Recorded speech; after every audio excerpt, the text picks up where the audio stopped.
Hello everyone. So after completing part 1 of chapter 2, now we will start our second part of that chapter from grade 7 science. So what we have to learn in this part 2 video.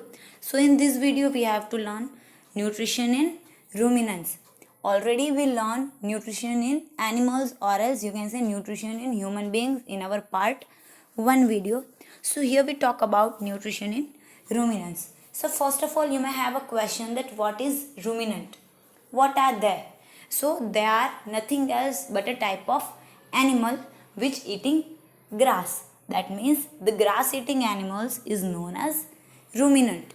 कि भाई जितने भी grass eating animals है कि जो grass खाते हैं वो कौन सी कैटेगरी में आता है? They are ruminants. Cow, goat, these all are horse, these all are ruminants. Done. So we are starting with the first term, and that is ruminant. So the animals that digest the food by the process of rumination, they are called ruminants. Then ruminants have two definitions. First one is the grass eating animal is known as ruminants, and the second one is a type of animal that have rumination as a digestive process. That means a type of animal that have digested food by the help of rumination. कि ऐसे animals जिनकी body में digestion की process rumination के through होती है, they are ruminants. The here examples are cow and goat that I show you in this picture. The first one is cow and the second one is goat. Now, so how this system are, how it looks like, what are the difference in between normal animal digestive system and in ruminant system? So here you can see the four chambers are there. Just see in a right corner I mentioned that the four chambered stomach parts are rumen, reticulum, omasum and abomasum. This four part is included in a ruminant digestive system. As compared to digestive system of human, this system is different. In human digestive system we have 5 different process and different organs including them, and that 5 steps are ingestion, digestion, absorption, assimilation and egestions are there. But if you are talking about ruminants, so they have different system, and that system is shown in this picture. So their stomach have 4 different part. That means their stomach divide in a 4 different part for the digestion. First part is rumen, then second one is reticulum. Already I mentioned everything with different color. The first one is rumen, which is shown in yellow in color, and already labels are there, arrows are there and numbering also are there. Then the second one, that is lightish orange color, that one is reticulum. Then in pink color omasum is there, and the white duct like portion, that one is abomasum. So these are a 4 part which is in a ruminant digestive system. Now how it works, कि यहाँ पे food पहुँचेगा कैसे, किस तरीके से process करेगा. So they are the same process with the help of esophagus. As like human eat anything, it will go from mouth to stomach with the help of esophagus, or else you can say food pipe. So at the same way it works in ruminants. Ruminants have esophagus also.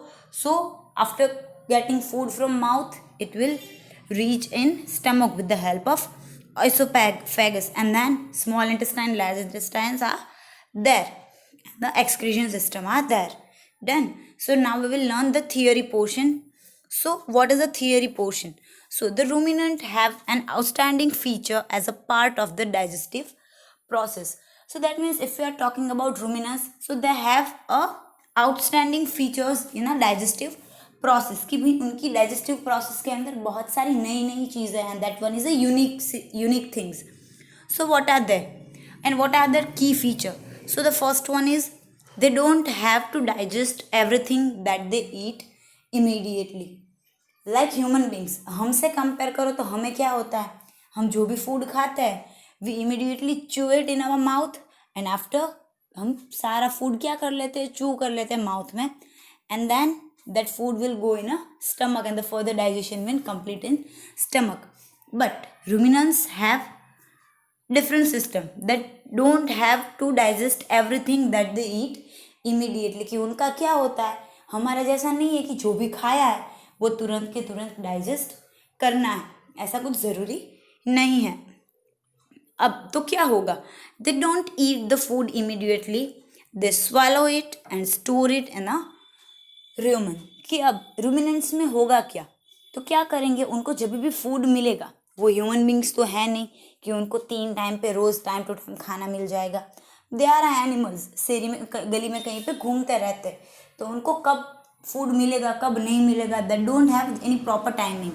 सो ये लोग क्या करते हैं, उनको जब भी food मिलता है जहाँ से भी, दे स्वैलो इट, कि वो क्या कर लेते हैं, निगल लेते हैं सारे फूड को.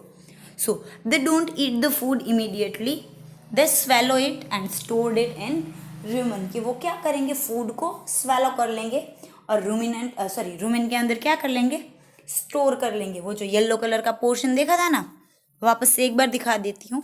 ये जो येलो वाला पोर्शन है, वहाँ पे वो लोग क्या कर लेंगे, फूड को स्टोर कर लेंगे कि भाई माउथ में swallow किया और एसोफेगस से सारी चीज़ें आके रूमेन में क्या हो गई, स्टोर हो गई.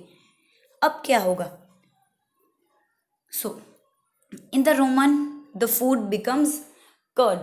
अब क्या होगा कि वो जो येलो कलर का आपने रूमन देखा ना, उस रूमन के अंदर क्या हो जाएगा, फूड स्वैलो हो जाएगा. जो स्वैलो हुआ फूड आया था वो क्या हो जाएगा, कर्ड बन जाएगा.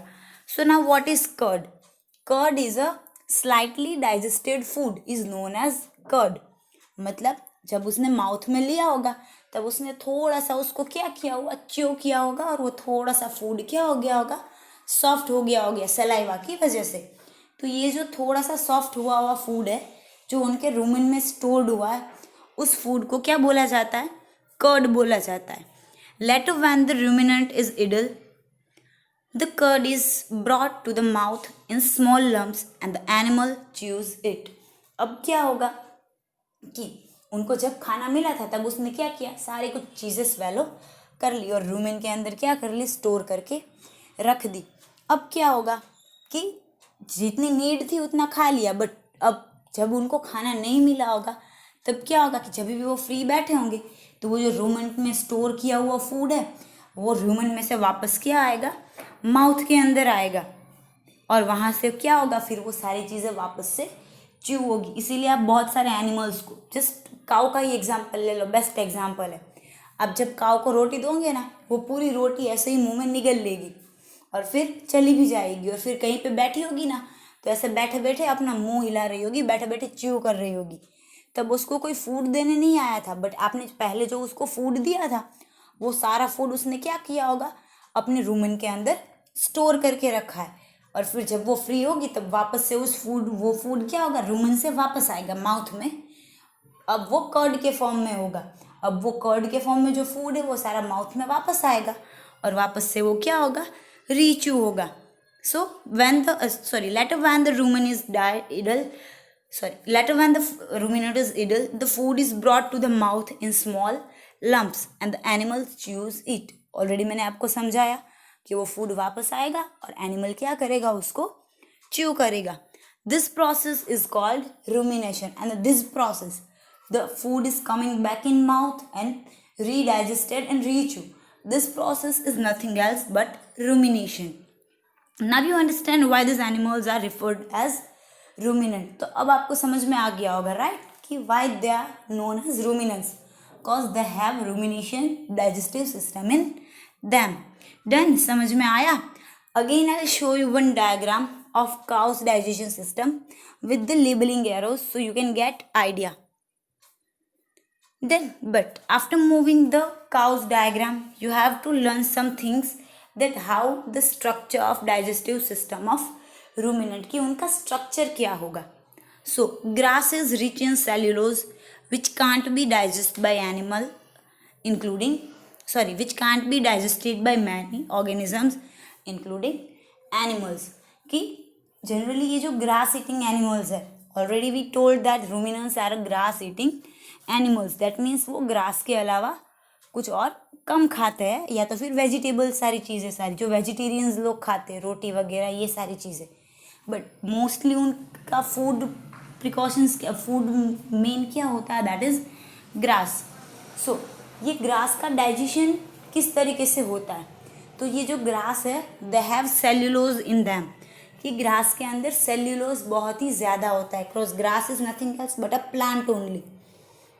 चाहे वो छोटा है बट वो प्लांट है एक टाइप का, तो प्लांट के अंदर सेल्यूलोज होता ही है, सेम एज कि ये ग्रास के अंदर भी सेल्यूलोज होगा। So which can't be digest by animals, और ये जो सेल्यूलोज है वो सेल्यूलोज ह्यूमंस के अंदर और एनिमल्स के अंदर डाइजेस्ट करने की कैपेसिटी नहीं होती, मतलब कि हम उसको डाइजेस्ट नहीं कर पाते, या तो फिर कोई भी normal animal normal digestive system से उसको डाइजेस्ट नहीं कर सकता। समझ में आ रहा है? इसीलिए रूमिनेंट्स की डाइजेस्टिव सिस्टम में थोड़ा मॉडिफिकेशन है, बाकी अगर वो डाइजेस्ट कर पाते तो हमारे सिस्टम और उनके सिस्टम में कुछ फ़र्क ही नहीं होता। सो ये फ़र्क क्या है? The cellulose in the grass is digested in the केकम which lies between the small intestine and a large intestine. अब हम तो सीधा प्लांट को खाते नहीं है, घास वगैरह खाते नहीं है, पर ये एनिमल्स खाते हैं। तो what are the unique thing in this animals body that they can digest this cellulose and we can not, कि ऐसी कौन सी चीज़ है जो उनकी बॉडी में है और हमारी बॉडी में नहीं है, कि वो लोग सेल्यूलोज डाइजेस्ट कर सकते हैं, हम नहीं कर सकते। So that main difference is nothing else but a caecum. ये जो कैकम है वो एनिमल्स की बॉडी के अंदर होता है, and that is place in between small intestine and large intestine, की स्मॉल इंटेस्टाइन और लार्ज इंटेस्टाइन के बीच में एक गेप होता है, मतलब एक जगह होती है, वहाँ पे केकम प्रेजेंट होता है, and this caecum have capacity to digest cellulose. Then कि ये केकम की हेल्प से सेल्यूलोज डाइजेस्ट होता है, that's why this animals can eat grass easily and can digest grass easily, that's why they are known as ruminants. Now as I told you that I will show a diagram of cow's digestive system. So here it is, here you can see I labeled the things with 1 2 3 4 marks. So how it works, अब मैं आपको समझाती हूँ। Done. First of all, what is the process? Here is a cow which is eating grass. So as and when cow eats grass which is green in color, it will go inside the oesophagus. After mouth, it will go inside the oesophagus. Then just see the green arrow which I labeled for the direction purpose. So from this oesophagus, the food is go in a cecum, which I mentioned with number, sorry, in rumen, which I mentioned with number 1. अब Roman में आके ये food stored, then after coming in rumen the food get stored inside it. अब क्या होगा, यहाँ से food आ गया, अब जब भी काउ फ्री थी it will go for a rechewing. अब क्या होगा, वो रीच्यू होगा, वापस रीच्यू होने के लिए it will go from rumen to reticulum. Just check that green arrow, you can easily understand what is the process. So from mouth to oesophagus, then from rumen, and after rumen it will go in a reticulum.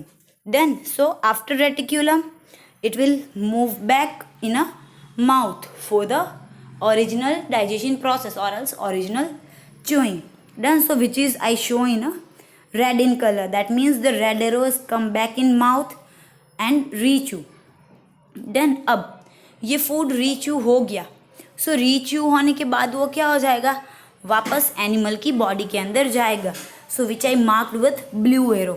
Then so that blue arrow shows that food is going back from mouth to omasum, then which is I mentioned with blue in color. So the food will reach at omasum. Here the further digestion process, absorption of material can be done, and from that omasum it will go in abomasum, which I denoted with black color arrow, and number 4 is for omasum. Then so at omasum the further process is done, and from omasum it will go back, it will go in small intestine. Then Now from small intestine it will move in large intestine, but in between them cecum is there, and the cellulose portion which is in a food part is digested at cecum, and after cecum it will go in large intestine, and from large intestine water, minerals, and the last things, everything which is digested and the waste product will be ejected out from the body. Done? समझ में आ गया how it works? So at that ruminant system is completed with the cow diagram. Now we will talk about nutrition in single celled organism. मतलब अगर आप single cell organisms की बात कर लो तो उनके अंदर न्यूट्रिशन के प्रोसेस किस तरीके से होगी. So in microscopic single organisms like amoeba have cell membrane, round dense nucleus, and many small bubbles like vacuoles in its cytoplasm. Amoeba change its shape by locomotion, catching prey, etc. by using pseudopods. अब ये सारी चीज़ें समझने से पहले you have to know what is single celled organisms. Then because before learning what is single cell organism you can't learn anything. So we are starting with the single cell organism. So single cell organisms are a type of organism which have only one cell in the body. समझ में आया कि ऐसे organism जिनकी body के अंदर सिर्फ एक ही सेल प्रेजेंट होगा, that organisms are known as single cell organisms. अब कौन से ऐसे organisms है? They are single cell organisms. So the example is amoeba. Done? Now how it works and how they can get food, that we have to learn. So amoeba के अंदर कौन कौन सी चीज़ें हैं वो हमें पहले जाननी है, तभी हम समझ पाएंगे कि उनके अंदर न्यूट्रिशन किस तरीके से होगा. So here I mention image of अमोइबा.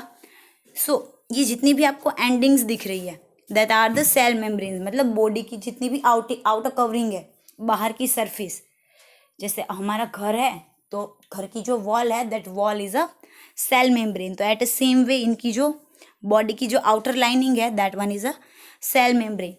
They have round dense nucleus, कि उनके अंदर राउंड शेप में न्यूक्लियस प्रेजेंट होगा. So now what is nucleus? Nucleus is like brain of organism, कि यहाँ से सारी हैंडलिंग होती है, डीएनए वगैरह, प्रोटीन वगैरह, that will synthesize in nucleus. That means command is given by nucleus. And many small like bubbles known as vacuoles. You can easily show that so many bubbles are present in them. So they are vacuoles. And all the things which is in star-like form that you can see in between the material, that is cytoplasm. कि जितना भी आपको jelly-like material दिख रहा है, that jelly-like material is cytoplasm.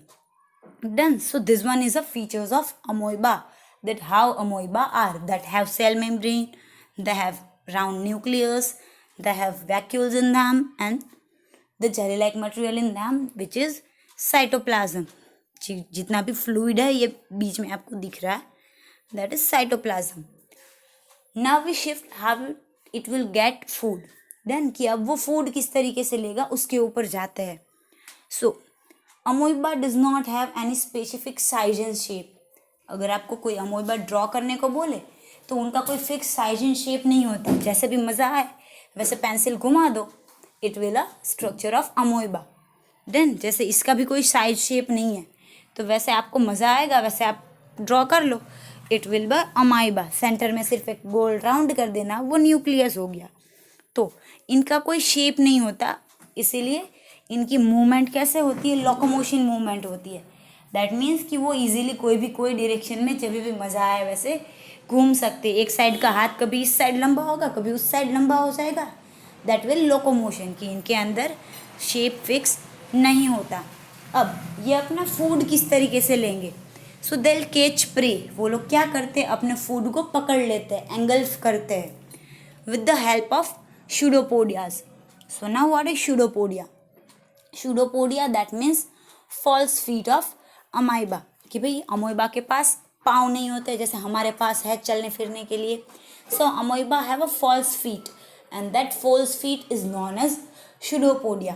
So Just look at the image of amoeba and just think that what are false feet and where they are, कि ये कहाँ पे है. Then तो आपको कहीं पे नहीं दिखेंगे. मैं आपको समझाती हूँ होते क्या है. फॉल्स फीट मीन्स कि ये जो अमोइबा है उसके बाजू में कहीं पे फूड पड़ा है. जैसे अपर राइट कॉर्नर में देखो कि जैसे आपको कुछ ऐसे दिख रहा है कि भाई फूड का मॉलिक्यूल पड़ा है. And at same way left side में भी उनके सेंटर पोर्शन में लेफ्ट साइड पे जो लेफ्ट साइड पोर्शन है एंड पे वहाँ पे भी आपको एक ब्लैक कलर का मार्क दिख रहा है. So that are the foods. So now amoeba wants to eat that food. So what it will do. तो अब ये क्या करेंगे कि उनकी बॉडी का कुछ शेप तो है नहीं, वो जैसे मज़ा है वैसे अपना शेप चेंज कर सकते हैं. तो वो क्या करेंगे, अपनी बॉडी से ऐसे हैंड्स निकालेंगे, फॉल्स फीट निकालेंगे कि अपनी बॉडी में से ऐसे करके फिर क्या करेंगे, हाथ निकाल के उस चीज़ को एंगल्फ कर लेंगे, पैक कर लेंगे और फूड को क्या कर लेंगे अपनी अंदर ले लेंगे, एंगल्फ कर लेंगे. Then so this one is a false feet. कि ये जो जनरेट हुए थे ना फॉल्स फीट ऐसे लंबे हुए और अपने फूड को उन्होंने अंदर ले लिया. तो ये जो हाथ जनरेट हुए थे that one is a false feet, कि जिसके थ्रू उन्होंने फूड लिया. And that false feet is known as pseudopodia in science language. Then और फिर उस फूड को खा के उनको न्यूट्रिएंट मिल जाएगा. Now amoeba feed on some microscopic organism. When it senses food, it pushes out its pseudopods around the food particles. It forms a vacuole where digestive juice are secreted to absorb all nutrient from the food. Then it's move ahead. Then again एक अमोइबा का example diagram के साथ है. यहाँ पे आपको pseudopods pure मैंने draw करके बताया कि क्या होगा. इमेज की राइट साइड देखो, सेंटर पोर्शन में राइट साइड के एंड पे सेंटर पे वहाँ पे शूडोपोडिया करके चीज़ें लेबल्ड है. अब क्या हुआ होगा, ये जो लिखा है ना फूड बीइंग एंगल्फ्ड बाय शूडोपोड्स, ये फूड था जो बाहर की साइड था. अमोइबा ने क्या किया, ये जो आपको 2 फीट दिख रहे हैं ना ऐसे ऐसे हाथ जैसा बनाया, यू शेप स्ट्रक्चर बनाया और यू शेप स्ट्रक्चर बना के क्या किया, फूड को अंदर ले लिया. और अभी जो ऊपर की ये जो 2 यू के एंड है ना वो एंड्स क्या हो जाएंगे, जॉइंट हो जाएंगे. तो फूड क्या आ जाएगा, अंदर आ जाएगा. अंदर जैसे आपको बहुत सारे बबल्स दिख रहे हैं ना कि जिन बबल्स के अंदर और भी कुछ ब्लैक कलर का छोटा छोटा है, वो सारे फूड पार्टिकल्स है जो अमोइबा ने क्या किया था, ऐसे फॉल्स फीट और शूडोपोड्स जनरेट करके अंदर लिए थे. तो इसी तरीके से अमोइबा क्या करेगा, उसको अंदर लेके उसको एंगल्फ कर लेगा. अब एंगल्फ हो जाने के बाद वो अंदर जितनी भी वैक्यूल्स है ना जो ब्लैंक आपको राउंड राउंड दिख रही है, वो वैक्यूल्स हैं, उनके अंदर डाइजेस्टिव एंजाइम्स होंगे. वो डाइजेस्टिव एंजाइम्स ये फूड के ऊपर स्प्रे होंगे और उस फूड का क्या हो जाएगा, डाइजेशन हो जाएगा. और फिर डाइजेशन हो जाने के बाद एक्स्ट्रा चीज़ें जो दूसरी साइड पे शूडोपोड्स है ना वहाँ से चीज़ें बाहर निकल जाएगी, वो बॉडी में से बाहर निकाल देंगे. देन गाइस, सो ये था हमारा digestive system in humans and in single cell organism. Here your chapter 2 is completed. Thank you everyone. Have a good day.